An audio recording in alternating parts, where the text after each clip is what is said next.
யகீனோடு நம்பிக்கையோடு எவர் இந்த இஸ்திக்ஃபாரை ஓதி வருகிறாரோ நிச்சயம் அவருக்கு சொர்க்கம் உறுதி என்றார்கள் நபிகள் நாயகம் ஸல்லல்லாஹு அலைஹி வஸல்லம். உங்களுக்கு ஆசையாக இருப்பது போன்று உங்கள் முகம் எனக்கு காட்டுகிறது. சொர்க்கத்திற்கு அழைத்து செல்லக்கூடிய இஸ்திக்ஃபாரா என்று நீங்கள் ஆவலோடு இருக்கிறீர்கள். 4 வரிதான் நபிகள் நாயகம் கற்றுத்தருகிறார்கள். வாய்ப்புள்ளவர்கள் நீங்கள் போய் நீங்கள் தேடி பார்த்து கண்டுபிடித்து தேவையுடையவர்கள் கேட்டு அறிந்து நீங்கள் அதை மனனமிட்டு ஓதி வாருங்கள். அல்லாஹும்ம, உலகத்தில் வாழும் சமயத்தில் பல நேரங்களில் இறைவனுக்கு மாற்றமாக சொல்லப்போனால் பாவமான வழிகளில் நாம் வீழ்ந்து விடுகிறோம்.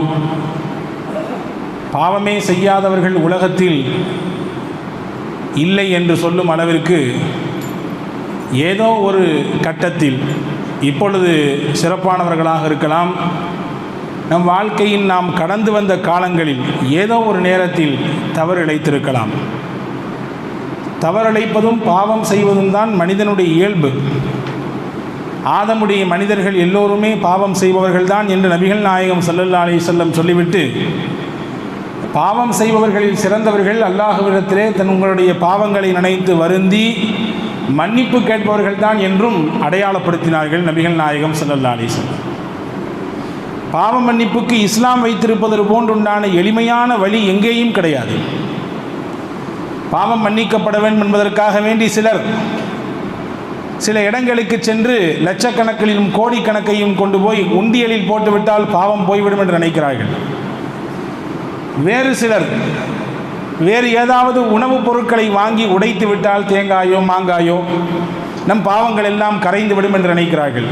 சிலர் ஒரு குறிப்பிட்ட நீரில் போய் நீராடிவிட்டால், புனித நீராடிவிட்டால் நம்முடைய உடம்பில் இருக்கக்கூடிய எல்லா பாவங்களும் கரைந்து போய்விடும் என்று நினைக்கிறார்கள். வேறு சிலர் இடைத்தரகரை ஒருவரை வைத்து அவரிடத்திலே தங்கள் பாவங்களை சொல்லி, நீங்கள் இறைவனிடத்திலே பேசி எங்களுக்கு மன்னிப்பு வாங்கித்தாருங்கள், எங்களுக்கும் இறைவனுக்கும் நாங்கள் செய்த பாவத்தால் திரை விழுந்து விட்டது, நீங்கள் தான் அதை நீக்கித் தர வேண்டும் என்று சொல்பவர்களும் இருக்கிறார்கள். இதற்கெல்லாம் மத்தியில் இஸ்லாம் பாவ மன்னிப்பு கேட்க வேண்டும் என்றால் இடைத்தரகர்கள் தேவையில்லை, லட்சங்களையும் கோடிகளையும் கொண்டு உண்டியலில் போட தேவையில்லை, புனித நீராட வேண்டும் என்ற அவசியம் இல்லை, எதுவும் தேவையில்லை. ரகசியமாக உங்களுக்கும் உங்கள் ரப்புக்கும் உங்கள் இறைவனுக்கும் இடையிலே நீங்கள் அமருங்கள், உங்கள் பாவங்களை ஒப்பியுங்கள், செய்த தவறை நினைத்து வருந்துங்கள், இறைவா என்னை மன்னித்து விடு என்று கேளுங்கள். வாய்ப்பிருந்தால் 2 சொட்டு கண்ணீர் விடுங்கள். கண்ணீர் வரவில்லை என்றால் பரவாயில்லை, கண்ணீர் வருவதற்குண்டான முயற்சியை செய்வதை போன்று பாவனை செய்யுங்கள், போதும், உங்கள் பாவம் மன்னிக்கப்பட்டுவிடும் என்று மிக எளிமையான வழியை இஸ்லாம் மட்டும்தான் உலகத்திற்கு காட்டுகிறது. ஏனென்றால் பெருமக்களே, பாவ மன்னிப்பு மனிதர்களுக்கு அவசியம். திருக்குரானை நீங்கள் புரட்ட வேண்டும். அல்லாஹ் ஏராளமான சமூகத்தை அழித்ததற்கு காரணத்தை சொல்கிற பொழுது சொல்லுவான், வகுல்லன் அஹதுனா பிதம்பி, நாம் அவர்கள் செய்த பாவத்தினால் தான் அவர்களை பிடித்தோம் என்கிறான். சிலர்களை எப்படி பிடித்தோம், எப்படி அழித்தோம்? ஃபமின்ஹும் மன் அர்சல்னா அலைஹி ஹாசிபா, கடுமையான சூறாவளி காற்றை அவர்களின் மீது வீசச் செய்தோம், அதிலே அவர்கள் அழிந்தார்கள். வமின்ஹும் மன் அஹதத்துஹு ஸைஹா, கடுமையான சத்தம் ஏற்பட்டது, அந்த சப்தத்தை தாங்கிக் கொள்ள முடியாமல் மாரடைப்பினால் இறந்து போனார்கள். வமின்ஹும் மன் ஹஸஃப்னா பிஹில் அர்த், வேறு சிலர்கள் பூமியினால் உள்வாங்கப்பட்டு இறந்தார்கள், பூகம்பம் வந்து இறந்து போனார்கள். வமின்ஹும் மன் அக்ரக்னா, வேறு சிலர் தண்ணீரில் மூழ்கடித்து இறக்க வைத்தோம். எல்லாத்தையும் சொல்றான். இந்த சமூகம் எல்லாம் அழிந்ததற்கு, இந்த வேதனையை சந்தித்ததற்கு காரணம் என்ன? பிதம்பி, அவர்கள் செய்த பாவம், அவர்கள் செய்த அநியாயம், அவர்கள் இறைவனுக்கு மாறாக செய்த அந்த மாறுதல்கள், இதுதான் அவர்களுடைய அழிவுக்கு காரணமானது என்று அல் குர்ஆனிலே அல்லாஹ் ஜல்ல ஷானஹு வ தஆலா தெளிவுபடுத்துகிறான். எனவே அன்பர்களே, பாவத்திலிருந்து மீட்சி பெறுவதும் அல்லாஹ்விடத்திலே மன்னிப்பு கேட்பதும் அடியார்களின் மீது மிக மிக அவசியமானது. நீங்கள் இங்கே 2 விஷயத்தை புரிந்து கொள்ள வேண்டும். திருக்குர்ஆனிலே அல் நிசா என்ற அத்தியாயத்திலே தொடர் 2 வசனத்திலே யாருக்கு அல்லாஹ் பாவத்தை மன்னிப்பான், யாருடைய பாவத்தை அல்லாஹ் மன்னிக்க மாட்டான், பாவத்திற்கு மன்னிப்பதற்கு தகுதி படைத்தவர்கள் யார், யாருடைய பாவங்கள் எல்லாம் மன்னிக்கப்படாது என்ற ஒரு அற்புதமான அளவுகோலை அல்லாஹ் குர்ஆனிலே சொல்கிறான்.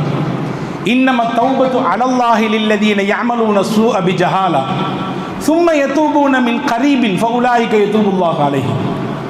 அறியாமையினால் தெரியாமல் சிலர்கள் ஏதோ ஒரு கட்டத்தில் இளமை துடிப்பில் அல்லது கையில் காசு கொளித்திருந்த அந்த சமயத்தில் அல்லது ஏதோ ஒரு நிர்பந்தத்தில் ஒரு சூழலில் தவறு செய்து விட்டார்கள். தவறை நினைத்து வருந்தி காலதாமதம் செய்யாமல் உடனடியாக அல்லாஹ்விடத்திலே மன்னிப்பு கேட்டார்கள். அல்லாஹ் சொல்றான், ஃபஉலாயிக யதூபுல்லாஹு அலைஹிம், அவர்களுடைய அந்த தௌபாவை, மன்னிப்பை, பாவ மன்னிப்பை நாம் ஏற்றுக்கொண்டோம் என்று அல்லாஹ் சொல்கிறார். இன்னைக்கு தானே செஞ்சுருக்கோம், பார்த்துக்கலாம், ஒரு வருஷம் வரட்டும், இப்போ தானே ரமதான் பேருக்கு, அடுத்த ரமதான் வரட்டும், சரி எல்லாம் செஞ்சு முடிச்சுட்டு கடைசியில் ஒரு ஹஜ்ஜி பண்ணிக்கலாம். ஹஜ்ஜி பண்ணால் எல்லா பாவம் போய் கழுகப்பட்டு சுத்தமானவர்களாக அன்று பிறந்த பாலகனாக மாறிவிடுவோமே என்றெல்லாம் தாமதப்படுத்த மாட்டார்கள். உடனுக்குடன் அவர்கள் பாவ மன்னிப்புக்கு அவர்கள் தங்களை தயார்படுத்திக் கொள்வார்கள். இறைவனிடத்தில் அவர்கள் கேட்பதற்கு முயற்சிப்பார்கள்.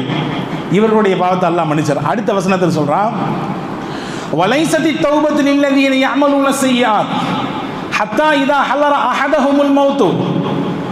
சிலர்களுடைய தௌபாவை, பாவ மன்னிப்பை அல்லாஹ் ஏற்க மாட்டான். யாருடைய தௌபாவை ஏற்க மாட்டான்? யாருடைய மன்னிப்பை ஏற்க மாட்டான்? காலதாமதம் செய்து செய்து ஒரு கட்டத்தில் அவர்கள் மரண வாயிலுக்கு வந்து விடுவார்கள், மரணத்தினுடைய வாசலுக்கு வந்து விடுவார்கள். அப்போ கேட்பாங்க, யா அல்லாஹ் என்னை மன்னிச்சிடுறா அல்லாஹ் அப்படின்னு. அவர்கள் அந்த நேரத்தில் செய்யக்கூடிய பாவ மன்னிப்பு ஏற்றுக்கொள்ளப்படாது என்று அல்லாஹ் சொல்கிறார்.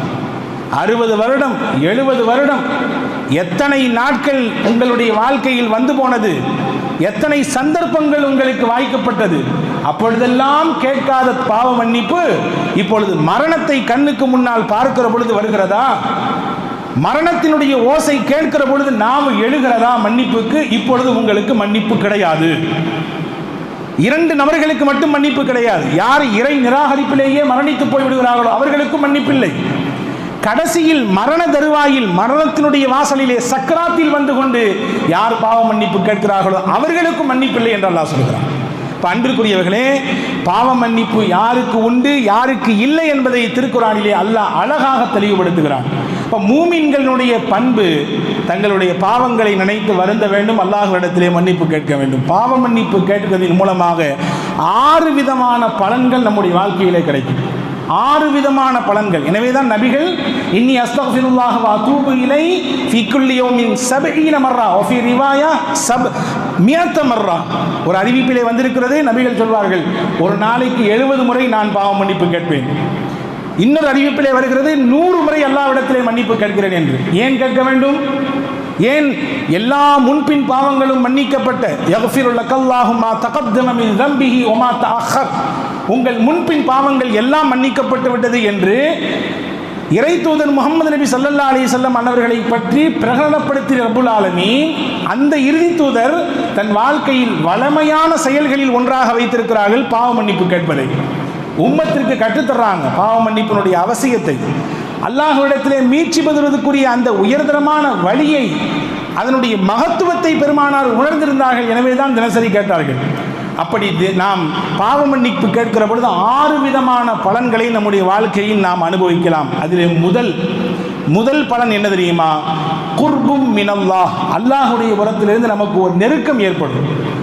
இறைவனுக்கும் நமக்கும் இடையிலே ஒரு நெருக்கம், பந்தம் இறுக்கமாகும். இது பாவ மன்னிப்பின் மூலமாக மட்டும்தான் கிடைக்கும். திருக்குர்ஆனில் ஆலு இம்ரான் என்ற அத்தியாயத்திலே மக்களில் ஆகச் சிறந்தவர்கள் யார் என்று உங்களுக்கு அறிவித்து தரட்டுமா என்று அல்லாஹ் கேட்பான். ஒரு வசனத்திலே ஆகச் சிறந்த மனிதர்கள் யார் என்று உங்களுக்கு அறிவிக்கட்டுமா என்று கேட்ட ரப்புல் ஆலமீன், அவர்களுக்கு நான் கொடுக்கக்கூடிய சன்மானம் என்ன? சொர்க்கம். அதையும் தாண்டி அவர்களுக்கு நான் கொடுக்கக்கூடிய வெகுமதி என்ன? என்னுடைய பொருத்தம் என்று சொல்லிவிட்டு அவர்களுடைய தன்மையை குறிப்பிடுகிறான். அவர்கள் உண்மையாளர்களாக இருப்பார்கள், அவர்கள் பொறுமையாளர்களாக இருப்பார்கள் என்று பட்டியலிடுகிற பொழுது அதிலே முக்கியமாக ஒன்றை பட்டியலிடுகிறான்.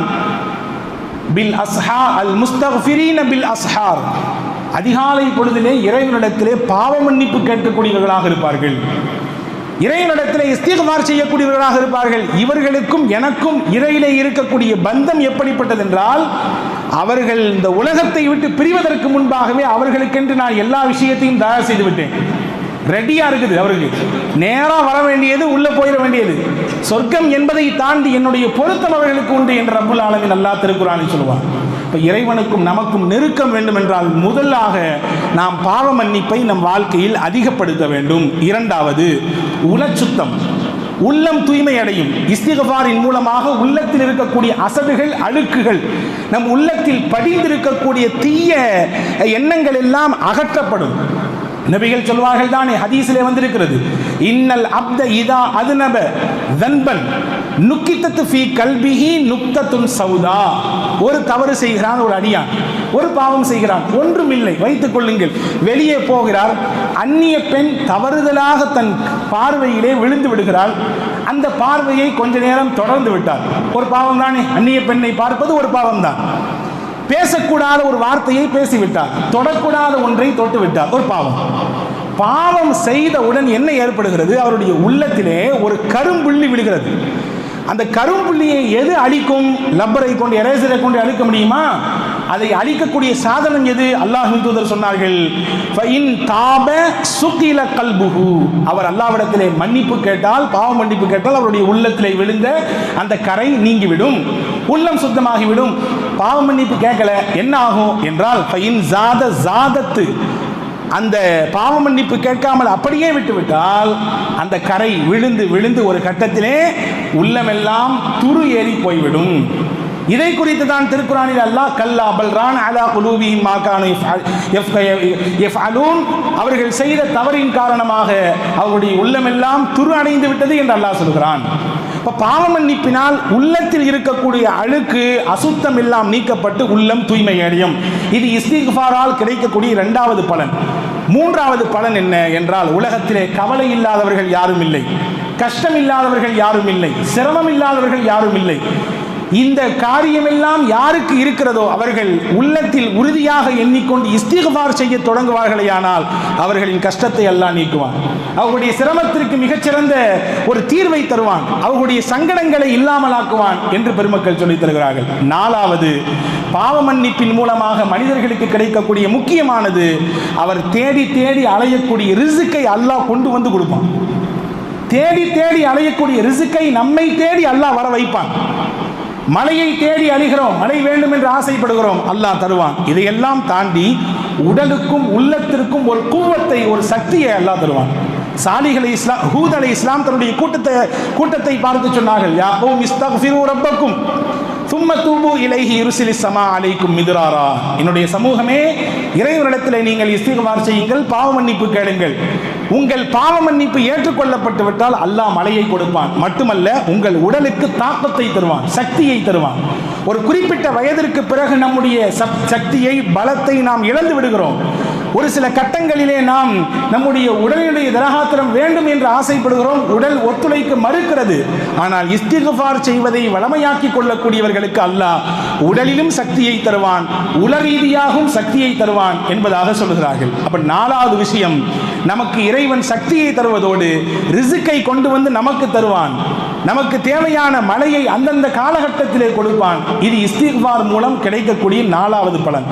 ஐந்தாவது பலன், அருள் வேண்டும் அருள் வேண்டும் என்று எல்லா நேரத்திலும் அருள் வாயிலை திறந்திருக்காதா என்று ஏங்கக்கூடிய நபர்களுக்கு தன்னுடைய அருள் வாசலை அல்லாஹ் திறந்து வைப்பான். தன்னுடைய ரஹ்மத் என்ற வாசலை அவர்களுக்கு அல்லாஹ் திறந்து வைப்பான்.